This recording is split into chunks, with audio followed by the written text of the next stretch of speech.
नमः संस्कृताय। तो पूर्व की वीडियो में मैंने आपको बताया कि उच्चारण के दृष्टिकोण से हम भेद जो करते हैं वह दो होते हैं, एक मात्रा के आधार पर और एक प्रयत्न के आधार पर। मात्रा के आधार पर जो वर्णों का विभाजन करते हैं तो उसमें हम लोगों ने देखा एक मात्रिक, द्विमात्रिक, त्रिमात्रिक, ह्रस्व, दीर्घ, प्लुत इत्यादि करके आते थे।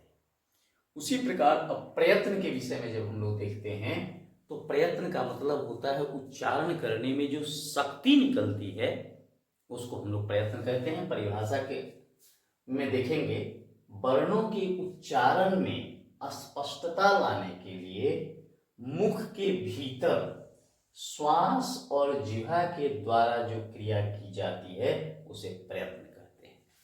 अर्थात किसी वर्ण को हमें बोलना है और उसके लिए जो हम लोग श्वास का प्रयोग करते हैं उसी को संस्कृत में प्राण कहा जाता है। तो उस प्राण का, उस श्वास का और जिह्वा का, प्राण का और जिह्वा का जो हम लोग क्रिया करते हैं, कुछ ना कुछ तो प्रयास करते होंगे तभी वर्ण निकलेगा, ऐसे तो निकलेगा नहीं।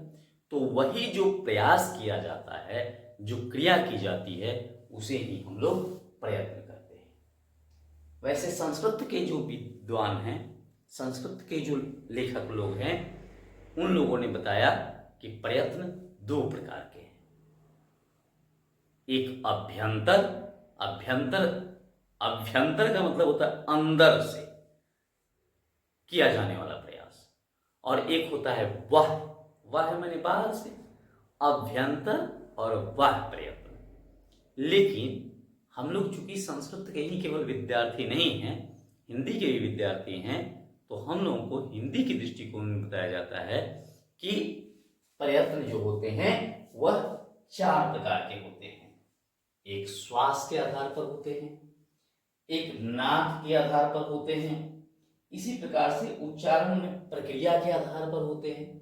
माने एक कहेंगे तो श्वास के आधार पर कितना श्वास अगर लगता है तो होगा, फिर नाक के आधार पर होता है, फिर प्रक्रिया के आधार पर होता है, उच्चारण प्रक्रियाएं जो होती है उसके आधार पर होता है, फिर जो होता है होठों के आधार पर होता है। अगर हम लोग प्रयत्न को पढ़ें तो इस प्रकार से ये चार प्रकार होते हैं हिंदी में।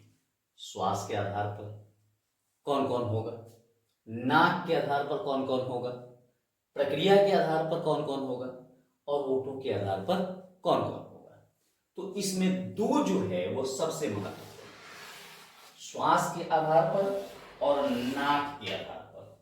श्वास के आधार पर जो हम लोग कहते हैं उसको कहते हैं अल्प प्राण और महाप्राण। अल्प प्राण, अल्प,